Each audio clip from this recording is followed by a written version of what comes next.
Okay? Ayan nga, lumagan po ng kali, no? Good morning sa ating lahat. Good morning. And mukhang happy naman kayo dahil ngayong araw na to ay Happy Resurrection Sunday. Alam niyo ba yon? Alam niyo? Ayun, nawa ay alam niyo. Nakakatawa naman at palagi kayong naglilingkod kay Lord, no? At patunay yan na alam niyo na ang inyong pinaglilingkuran, na ating pinaglilingkuran ay buhay na Diyos. Amen? Nag-aagi ba kayo doon, church? Masaya ba kayo? Amen. Yung mga katabi ninyo, bigyan nyo para mas lalo silang sumaya. Sige, pangingitian ninyo. Sabihin mo, napakaganda mo ngayon. Araw na to. Bukas ay maganda ka pa rin. Bago. Okay. Yan. Ready na ba kayo? Ano oras na sa inyong mga orasan? Ang oras natin ay 9:36 ang ating relo. 1 hour lang tayo mag-discuss, baka wala pa. Mga 30 minutes. Siguro tapos na tayo. Hindi nakabod ang ating battery. Init.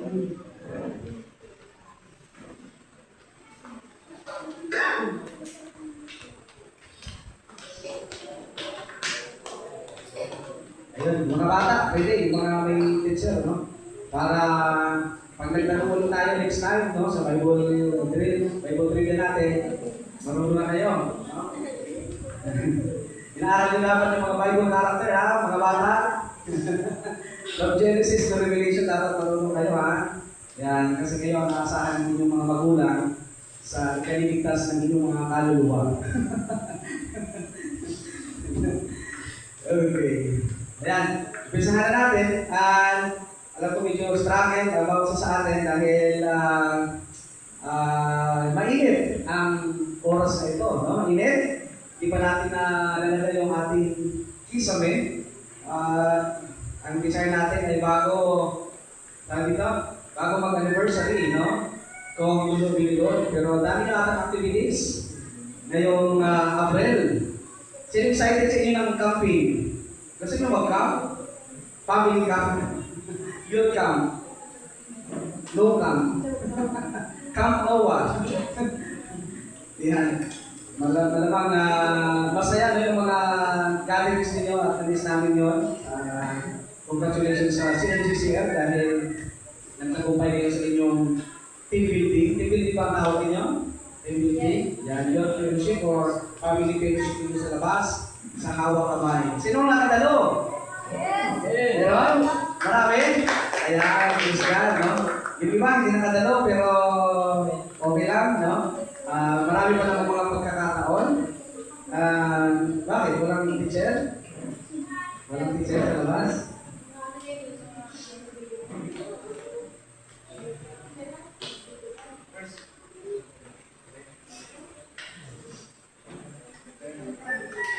Kunting sigwi lang, ha? Yan. Tapos, mabilis lang kasi kung may PowerPoint, no?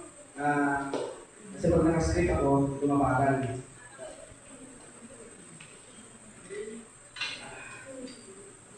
Okay, tayo po muna ay mag-pray, no? Habang tayo ay nag-aantay. Ano ba kaya mga sasabihin natin dito sa luna, no? Pero, si Lord ang bahala mag-speak para sa akin at para sa ating lahat. Tayo po manalangin sa God. Father God, in heaven, sa oras ito, Panginoon, pupuso kami huling nagpapakumbaba sa inyong harapan. Patuloy ko kami, Diyos, na pagkingdabatin, Panginoon, sa ngayong umaga para kami, Diyos, ay maging karapat-dapat sa inyong harapan, Panginoon, as you serve, Panginoon, sa inyo po, sa ngayong umaga. Pagpalain mo kami, pangunahan mo kami, ang mensahe na aming katakin na yon, o Diyos, ay kasihan mo ng iyong walang espiritu, kayo Diyos ang masunod at malugod sa mga bibitawang salitang ito, kayo Diyos ang makita, hindi ang sarili ko. Kayo lamang, Panginoon, mag-glorify, Panginoon, sa iyong pagpapurihin ka. At inspire mo kami, Panginoon, yung mga salita sa araw na ito. Makita namin ang ganda, O Diyos, ng pagkabuhay ng uli, O Diyos. Ito'y inuwilita namin, pagkatagal ng panahon yun, Panginoon, gugulitain namin ngayon para pasalamatan ka sa mga sakripisyo mong ginawa para sa amin, para kami iligtas sa amin pong pagiging isang makasalanang tao. Salamat Ama dahil nandiyan ka to give us grace and mercy, Father God. Sa iyo ang lahat ng glory. In Jesus' name we pray. Amen. Okay. Ayun. Gumagana na yung ating PowerPoint. Yan. Dati kasi walang power, no? Pero yung ating point ngayon na mayroong power. Sabihin ko sa iyong katabi, power! Power! Parang networking company lang tayo. Power! Ayan. Okay. The reason hope. Yan. Ang ating title.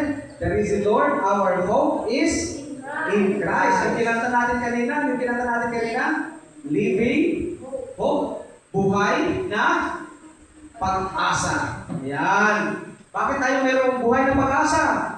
Dahil mayroon tayong Diyos. Meron tayong Jesus na nabuhay mula sa kamatayan.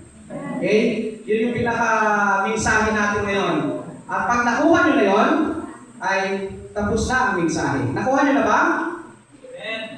Nakuha nyo na lahat? Amen? Tapos na ang mensahe. Yun lang ating pinaka-bottom line na dapat natin maintindihan. Okay? Mayroon tayong buhay na pag-asa kay Kristo. Ayun. Saan ka may pag-asa? Hindi yan yung lugar, kundi isang eksaktong karanasan at assurance na habang ikaw ay nabubuhay bilang kanyang anak, bilang anak ni Jesus, bilang anak ng Diyos rather, ay mayroon kang buhay na pag-asa. Amen? Tingnan nyo nga yung sarili. Nakikita nyo ba yung sarili? Hindi. Ang inyong katabi, tingnan nyo, mukhang buhay ba yan? mukhang buhay ba yan? Sabihin mo, buhay ka ba? Ayan. Sabihin mo, magiging buhay ka lang kapag mayroon kang Kristo. Meron ka bang Kristo? Sabihin mo sa katabi mo, meron ka bang Kristo? Yung iba, parang meron talaga silang Kristo, nandun sila sa sabungan ngayon. No? May Kristo kasi doon. Pero dito, patay yung Kristo nila doon, no? Kaya yung manok nila, patay yun pagkatapos, magsabog. Dito, pinag-uusapan natin na isang buhay na Diyos. Na mayroon tayong buhay na pag-asa dahil kay Kristo. Amen? At dahil pumalakpak na kayo para kay Lord, tapos na ang mensahe. Okay. Mabilis na pala maintindihan. Ang tanong, okay, ito yung kaso natin eh. Kunwari, nasa korte tayo. Sabihin mo sa katabi mo, kunwari lang ha. Nasa court tayo. Yan, home court. CLGC court. Yan.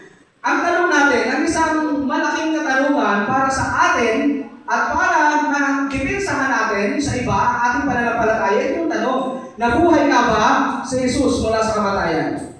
Tanungin mo nga sa iyong katabi. May sagot ba sila? Ano sagot? Nagtatanong din sila. Kasi parang sila nagtatanungan eh, no? So, attentive kayo. Amen. Ibig sabihin yan, pag naka-script ako, no? Medyo maganda rin naman. Sana ba ako banda? Nabuhay nga ba si Jesus? Ayan. Diyan na tayo. Yan yung ating pinaka-tanong, no? Para maano natin yan, masagot natin yan, may mga nagsasabing, hindi yan totoo. Okay? May mga nagsasabing hindi yan totoo. Sino nagsabi nun? Lalo na yung mga atheist, yung mga scientists, kasi mahirap yan paniwalain, mga intellectual person kasi yan. Kailangan nilang suriin kung nabuhay nga ba talaga si Jesus. Sa atin ba, tayo mga mananampalataya, nagsuri ba tayo bago tayo naglingkod kay Jesus? Sinuri ba natin ang buhay ni Lord? Nagsuri ba tayo? Kailangan ko bang depensahan yung pananampalataya ko? Yes. Kailangan mong depensahan yan. Okay? Hindi lang basta naglilingkod ka kay Lord na wala kang depensa. Nung si Pedro nga tinanong kasama mo ba? Di ba kasama ka ni Jesus? Kasama ka ng taong yon? Anong sagot ni Pedro? Hindi po. Nadepensahan niya ba yung kanyang pananampalataya? Hindi. Okay? Pero makita natin mamaya, no? Nung huli, nung nakita niya na, ay yes, na-realize si Peter na yung sinabi ni Jesus na muli siyang mabubuhay sa ikatlong araw, na-realize niya. Totoo si Jesus. Okay? Bigla siyang tumapang. Nung biglang tumapang, biglang nag-superpower. Ano ba yun? Biglang nag-transform. Naging, yung pagiging mahiyain, pagiging matatakotin ni Peter, biglang naging matapang. Yung tapang niya, hindi siya yung nanuntok at hindi rin siya yung nagtataekwondo kung sino ano man, no? Hindi. Bigla niyang binahagi si Lord sa mga tao at marami ang naligtas. Yun yung tapang na meron tayo kay Lord. Okay? Ngayon, maraming nagdududa, maraming nagsasabing gawa-gawa lamang yan yung kwento na nabuhay si Jesus. Alam niyo naman yan, tama? Alam niyo naman yan na nabuhay si Kristo. Pero ngayon, i-remind tayo ng mensahe ng Diyos at tayo rin mismo, malipensahan natin ang ating pananampalataya. Hindi ka lang basta-basta naglilingkod kay Lord na wala kang alam. Amen? Tama ba? Bakit ka sumusunod sa parents mo? Kilala mo yung parent mo eh. At kaya kayong ipagtanggol hanggang kamatayan. Yun ba yun? Tama ba? Kaya kayong ipagtanggol ng tatay at nanay mo. Ganun di ba pagkakilala natin kay Lord? Kaya tayong ipagtanggol hanggang sa kung saan man nangyari. Okay? Ngayon, ang tanong, hindi tayo magdidebate, maghahanap tayo ng truths ng katotohanan. Okay? At kailangan nating malaman ang tatlong bagay lang. Sabihin mo sa iyong katabi, tatlong bagay lang. Una, meron tayong claims. Pangalawa, meron tayong proofs, may ebidensya. At pangatlo, meron tayong bunga. Meron tayong implications. Okay? Sabihin mo sa iyong katabi, CPI lang yan. Yan, Customer Price Index ang katulad niya. CPI. Sabihin mo sa katabi mo ulit, CPI. Yan. CPI. Okay. Ano yung sabihin ng CPI? Claims, proofs, and implications. Tatlong bagay lang yan. Okay? Sabi dito sa verse natin, binasa natin kanina yan, babasahin natin ulit. 1 Peter 3:14 to 15, sabi dyan, ngunit kahit na kayo magdusa dahil sa paggawa ng matuwid, kayo'y pinagpala. Huwag kayong matakot sa kanilang pananakot. May mga pananakot at huwag kayong mabagabag. Sa halip, ituloy ninyo sa inyong mga puso si Kristo bilang Panginoon. Sino daw? Ano dapat ang tuloy natin kay Kristo? Sabi na Peter dyan, ano? Bilang Panginoon, Lord, no? At saka Savior din at the same time. Lagi kayong maging handa. Ano ang preparasyon? Maging handa na sumagot sa bawat nagtatanong sa inyo tungkol sa pag-asa na nasa inyo. Tayong mga believers, tayong mga mananampalataya, tayo yung dapat nakitaan ng malaking pag-asa ng mga taong wala kay Kristo. Take note. No? Yung mga hindi mananampalataya, pag nakita ka na sobrang lungkot ng buhay mo, ibig sabihin, hindi totoo sa'yo si Kristo. Tama? Dapat ang makita nila ay ikaw ay joyful person kahit na ikaw ay mayroong mga problema. Okay? Makikita dapat ng mga tao nasa paligid mo na iba ka sa mga hindi mananampalataya. Amen?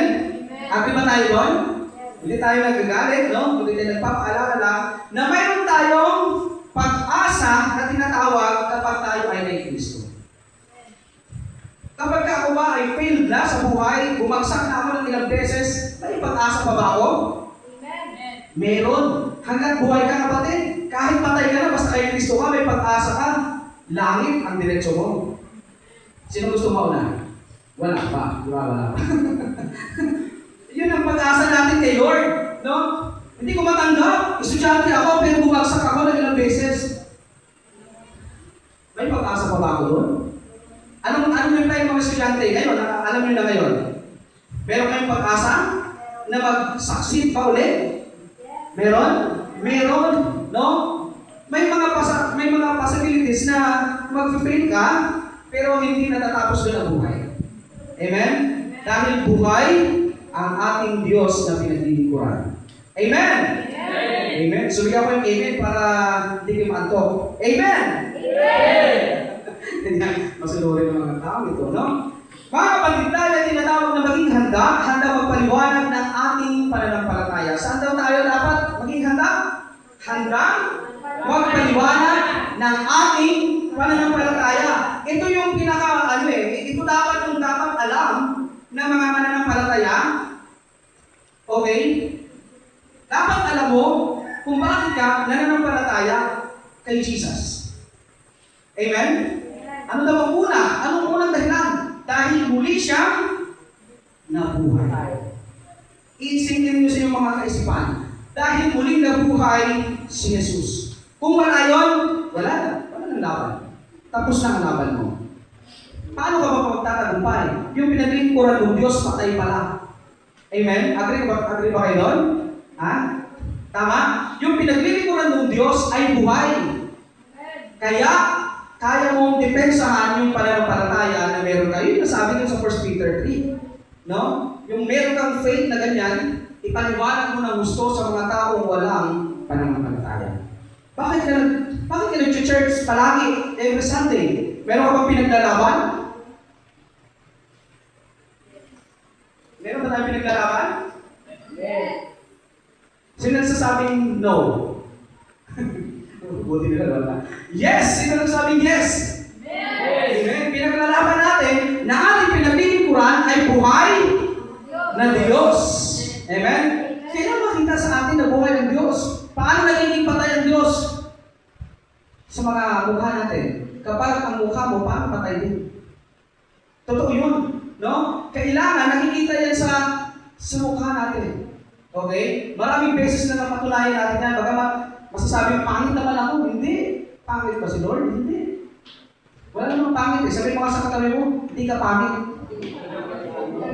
Masungkit ka lang. Sabi mo sa katabi mo, hindi ka pangit. Yun. Alam niyo na yun. Kung sino ka.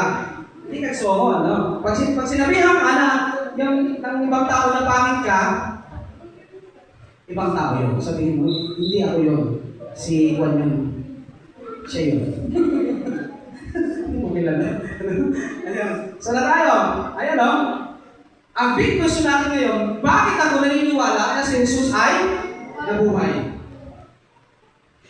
Okay. Gusto niyo ba malaman? Yes. Ha? Ready? 1, 2, 3. Handa ba kayo malaman? Yes. Bakit ka naniniwala na si Jesus ay nabuhay? Unang proof natin, mayroon tayong tinatawag na letter C. Inulit ko lang. Bakit ganun tayo mag-mensahe? Paulit-ulit. Alam niyo ba kung bakit paulit-ulit tayo nire-remind ni Lord? Dahil paulit-ulit kang minamahal ni Lord. Talaga natin si Jesus. Naniniwala ka na si Jesus ay nabuhay dahil siya mismo nag-claim. Ano ibig sabihin ng claim? Ha? Bigla tayo natahimik. Ano ibig sabihin ng claim? Ha? Tumanggap? Ano ba? Inako? Meron siyang claim. Ano na? Nakuha? I-explain na nga natin, ang hirap nyo intindihin. Sabi dito sa Matthew 16:21, ito ang claims ni Jesus. Mula noon ay nagsimulang ipahayag ni Jesus sa kanyang mga alagad na kailangan siyang pupunta sa Jerusalem at magdusa. Okay? Siya ay papatayin at sa ikatlong araw ay muling bubuhatin. Okay? Sino nagpahayag? Si Jesus mismo yung nagsasabi. Ano sabi niya? Siya ay papatayin at sa ikatlong araw, siya ay muling bubuhayin. Sa palagay ninyo, nangyari?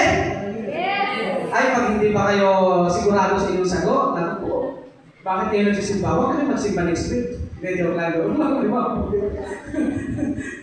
Ba't hindi mag-mensahe si Kuya Ingard, no? Kuya na lang, huwag ng pastor, no? Naman yung masama pagka-pastor, no? Masanong tanan, no? Kakasala din naman tayo. Okay, ganito. Sa korte, ang unang titingnan ay ang claim. Kapag mayroon tayong court, nasa court ka, nasa court. Okay? Court, sabi mo. Court. Pag sa India. Mahirap, hindi ako marunong. Ano ang sinabi na tungkol sa kanyang sarili? Yun yung sabi ni Jesus. Okay?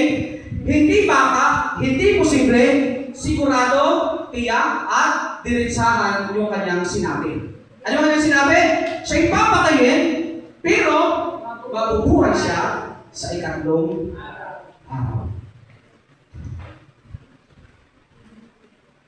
Natutuwa ba kayo na ang Diyos natin ay nag-claim na ganyan? Yung pinagsisigtahan natin Diyos ay totoo? Natutuwa ka ba? Sabi mo nga sa katabi mo, tunay ba natutuwa ka?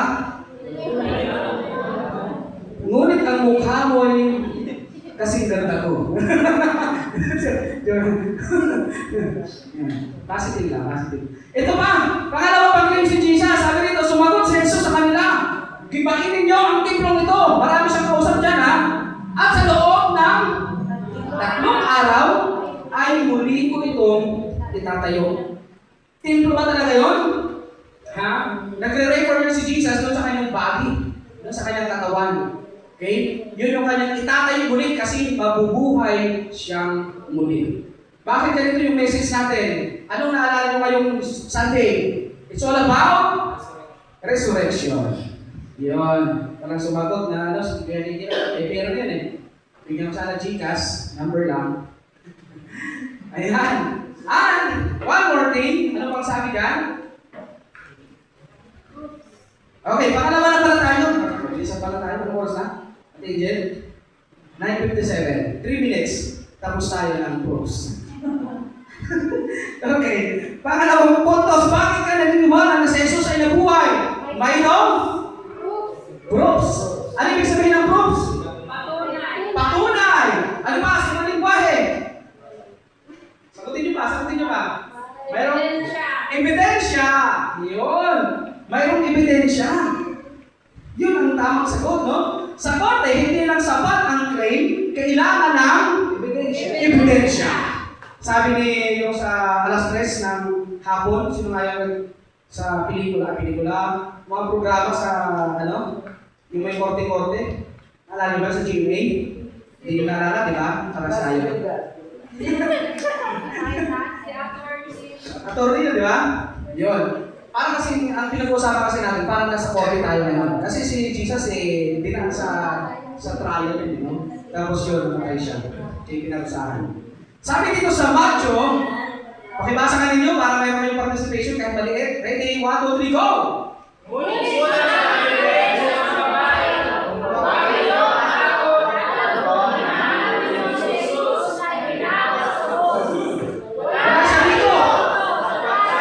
Muli na buhay dahil ng kanyang sinabi.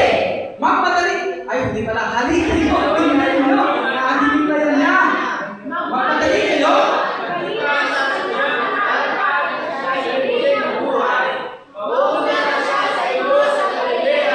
Makikita ninyo sa loob. Iyan ang kailangan ng ating. Sino nagsabi yan? Anghel. Sabi ni Ate Angel, ha? Ate Angel, ano sabi mo, Ate Angel? Yung nakapula? Wala na siya rito. Sapagkat siya ay hindi nabuhay.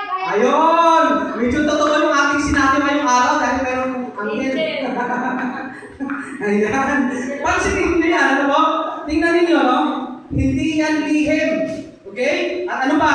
Hindi rin itinago. Yung ebidensya na yan, hindi nilihim at hindi itinago. Anong meron dyan? Ang libingan ay wala na laman. Wala na siya doon. Sabi mo sa katabi mo, wala na siya. Parang yung mahal ko, wala na siya. Wala nang laman yung libingan. Ano nakita niyo sa libingan? Ay ito ha, baka manibago kayo. Bakit sa Napawan ang libingan ay hindi ganyan? Ano libingan meron? May third floor. Oo. Dito, iba ang libingan nila, no? Pwede upahan niya. Ha? Pwede upahan. Pwede mo pa, no? Mayroong malaking bato. At ang nakakapagtaka dyan, biglang bumukas yung stone na yan na malaki-malaki. Hindi naman kaya buhatin yan ng kung sino man. At nakawit sa loob yung bangkay ni Jesus. Hindi kaya yun. Napakabigat niyan. Okay? At marami nagsasabi, no? Actually, mayroong kasinungalingan pa dyan na nangyari. Ano nangyari ng kasinungalingan dyan? Ha? Ninakaw daw yung bangkay ni Jesus. Pero hindi yung totoo. Kaya yun yung mga hindi naniniwala ngayon kay Jesus. Naniniwala sila na ninakaw yung bangkay ni Jesus. Naniniwala ba kayo? Di ba hindi? Sabihin nyo hindi. Pag-tingin ko yung ano. Ayan, masalita mo talaga mga nalipan. Pastor. Nag-ginoo. No? Ang libingan ay walang laman. Meron pa tayong isang proofs. Ang sabi na, Luke 24:39, makibasa muli. Ready, go! Tingnan niyo ang aking kamay at paa. Kamay ko, hawakan niyo at pagmasdan. Ang mundo ay walang ito. Ngunit ako'y mayroon ng walang. Sino nagsabi nun? Si Jesus. Sabi niya sa kanyang mga listeners, hawakan ninyo at ako at pagmasdan. Ako ito. Sabihin mo nga sa inyong katabi, siya yun. Ang mundo ay wala naman at tutong ngunit. Si Jesus ay mayroon. Nakita na ba kayo ng mundo? Wala pa. Wala. Totoo pala yung multo, no? Minumulto ng Ang dami. damdamin? Sino yung minumulto? Ha? Minulto. Ayan, minulto ng damdamin. Project. Ayun, Ghost Project pala. Not control. Pero sa amin, safe naman kami, ha? Okay, yan. Take note, hindi multo, hindi ilusyon, physical na muling nabuhay sa Jesus. Kahit si Tomas di ba si Tomas? Nagduo na rin si Tomas. Sabihin mo nga, si Tomas din Parang ako din. Ay, hindi. Si Tomas nagduo na rin pala. No? Pero dahil mabait ang Lord, hawakan mo nga, Tomas yung, saan yung hawakan si Jesus? Sa butas. Ng? Kamay. Ng ilong? Ng kamay. Okay? Yan. At meron pa tayong ibang proofs. Sabi pa rito, malapit natin matapos, mga bata, makinig mabuti dahil mayroong ebidensya. 1 Corinthians 15:5-6, at siya'y nagpakita kay Pedro. Ay, bakit siya nagpakita kay Pedro? Balikan nga natin yung kwento ko kanina. Bakit siya nagpakita kay Pedro? Dahil nakalibay si Pedro ng tinanong sa Ayun! Dahil si Pedro ay nagmaang-maangan nung time na yun at tinatanong siya, no? Natakot siya kasi na baka siya rin ay patayin, parusahan, o ano pa man. Di ba? At saka, sa 12. Sino yung 12? Sa 12 na nagpakita rin sa mga disciples. Pagkatapos, nagpakita siya. Tika, kanina pinag-uusapan natin, pasunod kasi yung kwento, ha? Di ba wala na si Jesus doon sa libingan kanina? Ulitin ko lang, ha? Baka pasimulan niyo yung kwento natin. No? Nung siya'y nabuhay, wala na doon sa libingan, pupunta na siya doon sa kanyang mga believers, sa kanyang mga followers. At yan na yun ang nangyari. Nagpakita doon sa kina Pedro at doon sa 12 disciples. Ano ba? At kahit sa 500 witnesses. Yan o, mahigit na 500 kapatid na siya na nagkakatipon. Marami sa kanila ay buhay pa hanggang ngayon. Ano buhay pa pala hanggang ngayon? Hindi yung sinasabi yan ng author. Naintindihan mo yung binabasa natin? Naintindihan nyo hindi? Naintindihan. Sabihin nyo lang kahit hindi. Naintindihan. Sabihin nyo. Ayan, parang pinipilit na yung naintindihan. Marami sa kanila yung buhay pa. Subat, patay na ang ilan. Siguro, ngayon, wala na sila. Patay na sila lahat. No? At nagpakita rin siya kay Santiago at pagkatapos ay sa lahat ng mga apostol. Sino author ng Corinthians? Hindi ba si Paul? Tama? Siya nagsasalita dyan. Nagpakita sa kina Peter, sa 12 disciples, at sa mga 500 witnesses, at syempre kina James, at syempre sa mismong author kay Paul. Nagpakita rin. Grabe mga proofs, ang daming ebidensya. Okay? No? Take note para paniwalaan ka sa korte na legit yung inihayag mong patunay o mga ebidensya, kailangan mayroon kang 2 o 3 witness. Pero ito, ilan ang witness dyan na nakita nilang nabuhay si Jesus? Madami. Ikaw ba, naniniwala ka bang buhay talaga si Jesus? Amen. Pero bakit ang tanong, minsan kapag dumadaan ka sa trial, sa mga problema, bakit parang patay naman si Jesus sa iyo? Tama? Di ba? Sobra kang nagugulinahanan. Meron kang pag-asa malaki. Tama? Hindi naman, sabi mo kay Kuya Inan, hindi naman maiwasan, may problema talaga eh. Yes, pero hindi ka doon mag-rely palagi all the time na lang, problema ka. Di ba? Nabatayan ka, tapos 5 years ago, hindi ka pa na maka-move on. Meron ba ganun tao? Meron? Yung mahal na mahal, parang mahal nila yung tao yun kumpara sa kay Jesus. Di ba? Hindi ka problema kung alam mo, ang mahal mo sa buhay ay mabubuhay din muli at makakasama mo siya sa langit. Amen? Amen. Amen. 3 minutes lang, diba? Makitake mo 6 na. Patapos na po tayo mga kapatid. Ito na po ang aking final say. Ikalawang page na ako. Last na to. Diba? Ayan. Acts 2:32, sabi nito, ang Jesus na ito ay muling binuhay ng Diyos at saksi kaming lahat sa pangyayaring iyon. Sino nagsabi niyan? Acts 2. Trivia. Yung kaninang kinikwento ko. Si Peter. Si Peter dyan. Yung si Peter, hindi si John ha. Si Peter. Si Peter, dito sa panahon na yan, at nung babalikan mo ang buhay ni Pedro, takot siya. Takot nga siya ipagtanggol si Jesus eh. Tama? Nung si Jesus ay nakakaranas ng kahirapan na siya ipapako na sa cross, siya ay nilalatigo at pinaparusahan nung nakita siya ng ibang tao. Di ba kasama ka? Hindi po. Tinignan niya si Jesus. Pero dito sa Acts 2, biglang tumapang si Pedro. Ang Jesus na ito ay muling binuhay ng Diyos at saksi kaming lahat sa pangyayaring iyon na muli siyang nabuhay. Ano yung proof sa atin kanina? Binasa natin kanina sa sinabi ni Paul. Ano sabi ni Paul? Nagpakita rin siya kay Pedro. Ibig sabihin na saksi nga ni Peter yung muling pagkabuhay ni Jesus. At bigla siyang tumapang doon, buhay pala ang Diyos na meron ako.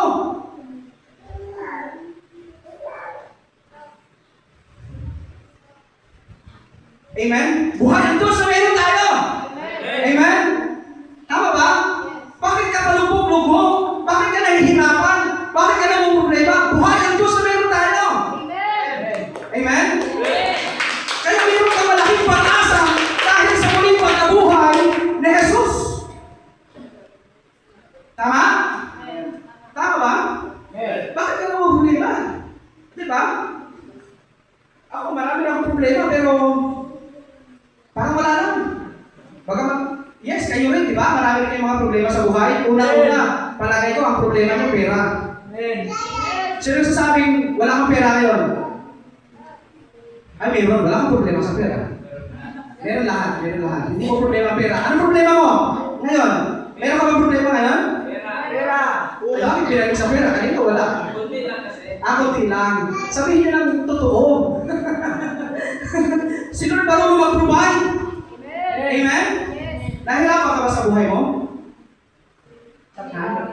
Sakto lang. Bakit tayo parang minsan ay natitrigger tayo sa ating buhay pananampalataya? Kailangan hindi. Kailangan ba talaga ko Inard? Hindi talaga ako matrigger. Pero ang totoo niya, natitrigger talaga tayo. Binabawi ko na sinasabi ka. Pero totoo niya, talaga nang problema tayo. Pero ang magpapaalala sa atin, katulad ni Pedro, wala naman siyang dapat buntis dyan eh. Wala naman talaga siyang dapat na lakas ng loob. Pero nagkaroon siya ng lakas ng loob, ng tapang na sabihin sa mga taong nasa harapan niya, kayo ang dahilan kung bakit namatay si Kristo. Pero ang Jesus nito ay muling binuhay ng Diyos at sasakin ng lahat sa pangyayaring iyon. Hallelujah. Glory to God. Amen? Ang mga dating takot, katulad ni Pedro, naging matapang. Bakit? Dahil nakita nila ang katotohanan mula sa pagkabuhay ni Kristo. Amen? Ang resurrection ay hindi lang basta paniniwala, ito ay katotohanan mayroong ebidensya. Kaya nga, yung walk mo kay Jesus, kailangan meron kang proof, kailangan naranasan mo si Kristo. Amen? Kung wala kang karanasan, matitinang ka, kapatid. Tama? Okay, dahil mabigat na yung mga sinasabi natin dito, tayo magpatuloy na sa ikatlo. Ayan, binasa ko yan. Ito yung mga tao, ito yung mga taong nasa inyong harapan ngayon, nasa screen, ay sila yung mga dating hindi naniniwala sa pagkabuhay, sa muling pagkabuhay ni Kristo. Si C.S. Lewis na yan ay sikat na author yan. Ngayon, maraming mga Kristiyano dyan ang natuto sa kanyang mga mga books na sinulat. Dating atheist, agnostic, hindi ba lang agnostic? Basta hindi siya iniwala kay Lord. Naging Christian matapos pag-aralan ang claims ni Jesus. Naging Kristiyano siya. Sinabi niya na si Jesus ay hindi pwedeng good teacher lang. He is the Lord. Okay? Marami pa. Hindi ko na isa-isahin. Si Lee Strobel. Kunwari si Lee Strobel, di ba kayo lang din na-cover niyo? Siya nagsulat ng The Case for Christ. Yan. Imbestigahan niya yung resurrection. Hindi siya dati naniniwala doon. Pero nung pinag-aralan niya, mga yan yung mga scientists and dating atheist, okay? Pero malulupit na mga Kristiyano na ngayon at tagapaglingkod na ni Jesus. Follower na ni Jesus. Si Josh McDowell, ganun din, no? Naging defender siya ng faith. Hinanap ang ebidensya laban sa Christianity. Hindi yan totoo. Pero nung sinulit niya, dahil mga magagaling na tao yun, matatalino yun. No? Talagang sinulit nila kung totoo nga ba. And even si Frank Morrison, siya nagsulat ng Remove the Stone. Sino nga ba? Yung pinag-usapan natin kanina, sino pwede tumanggal ng stone na yun? Hindi basta-basta ito matatanggal. It's a miracle. Sabihin mo sa katabi mo, it's a miracle. Hindi ka nakatulog. Okay. Ayan. Ang resurrection hindi lang pananampalataya, mayroon siyang ebidensya. Ang mga taong ito ay hindi basta naniniwala. Sinuri nila, hinarap ang katotohanan, at doon nila nakita ang buhay ni Kristo. Okay? And marami na yung magtapos. Listen, church, nandiyan na rin yung script. Kung ang claims ay totoo, kung ang proofs ay matibay, hindi ka pwedeng manatiling neutral. May claims na? Ano ba? Meron bang proofs? May kulang pa. Sabihin mo, may kulang pa. Meron pa na? Hindi pa na enough yun? Ano ang kulang? Merong isa pa. Ano yun? Implications. Yang ibig sabihin yan ay resulta na, karanasan mo na. Meron ka dapat naranasan. Merong ebidensya, merong naranasan ka.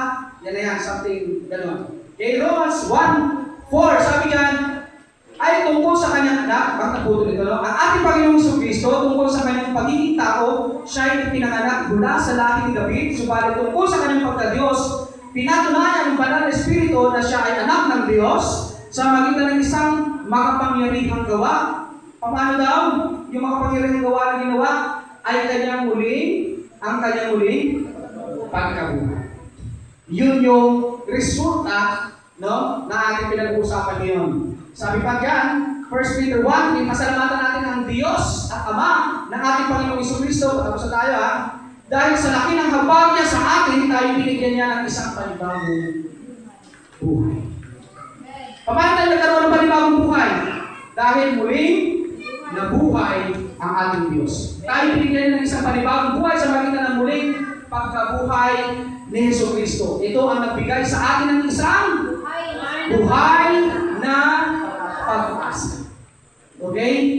Yung tila baga patay na, ay kaya pang buhay. May mga tao bang namatay na pero nabuhay? Dahil sa miracle? Yes. Ngayon yung kwento dati ni Pastor Rolly dito na yung isang pastor namatay yung kanyang anak. Anak ba yun? Asawa? Anak, asawa. Ako sino pastor? Anak, asawa.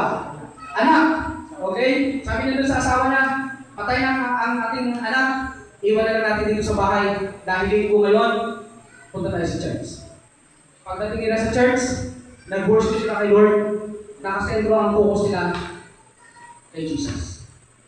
Pag uwi nila ng bahay sa madaling kwento, buhay yung kanilangan. Ano yun? Totoo may milagro? Yes. Kapag totoo yung ating pananampalataya kay Lord. Dahil, ano daw? Si Jesucristo ang nagbigay sa atin ng isang buhay na pag-asa. Kaya nga, sa isang salita ba yan? Dalawa pala. Siya yung tinatawag natin, risen hope. Yung kinata natin ng risen, masaya ba kayo yung inaawit niyo yun? King Jesus is alive. Sabi doon sa lyrics na Angel. Yun. Sa ating angel na, ang kumakanta nun ha. Angel na yan. Angel na. Kung si Kristo ay buhay, ang pag-asa mo ay mayroong.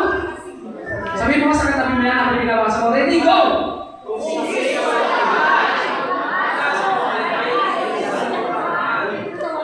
Ayun. Because Jesus is alive. Sigawan natin, Jesus is alive! Jesus is alive! Isa pa, three times. 1, 2, 3, go! Jesus is alive! Jesus is alive! Jesus is alive! Amen! Pagpapakain ng Lord! Ayan!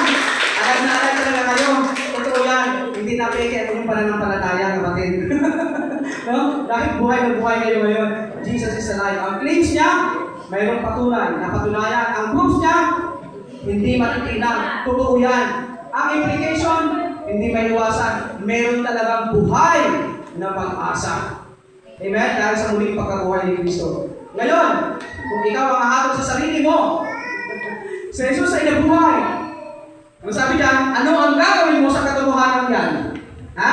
Tatanggapin mo ba na si Jesus ay nabuhay para sa iyo? Amen. O tatanggihan mo? No, amen. Sabihin mo nga, no, amen. No, amen.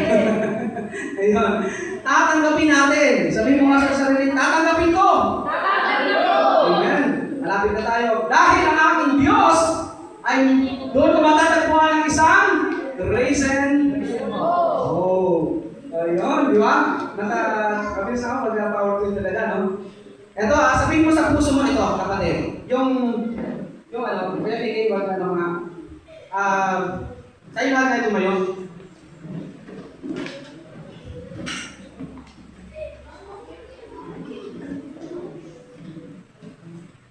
Maganda ulitin natin yung Tagalog, no? Kanina, at Angel. Plus,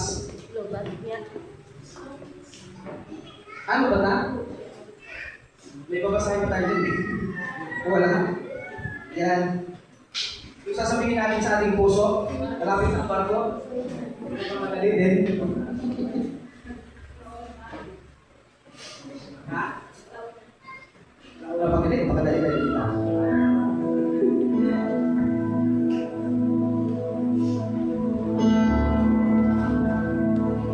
Pwede natin sabihin ito sa ating mga puso, no? Kapatid, at seryosohin natin. Panginoong Jesus, naniniwala ako na ikaw ay nabuhay. Ikaw ang aking Panginoon at tagapagligtas. Binibigay ko ang aking buhay sa iyo. Bakit reason hope? Yun yung malaking tanong sa atin. Hindi lang siya basta hope, kundi siya ay living hope. Buhay na pag-asa. Ang muling pagkabuhay ni Kristo ay nagre-represent as living hope natin. Okay? Kaya kung mayroon kang mga struggle sa buhay, hindi katakot na apektuhan, kapatid. Maapektuhan ka man pero saglit lang. Okay? Kailangan nakapupos ka, katulad ni Pedro na bigla siyang tumawid, bigla siyang nagkaroon ng pag-asa, biglang nagkaroon ng salvation sa mga taong sila rin ang sumira ng relasyon nila kay Jesus. Amen? Ganun din tayo minsan nasisira natin yung ating relationship kay Lord. Pero binabalik-balikan mo, mayroon lang akong Diyos na buhay, na siya pala ay ulit na buhay para sa akin, para sa aking mga kasalanan. At ngayon, ay binibigyan ng isang malaking pag-asa ni Lord. Amen? Hindi lang ito basta hope, kundi ito ay living hope. Bakit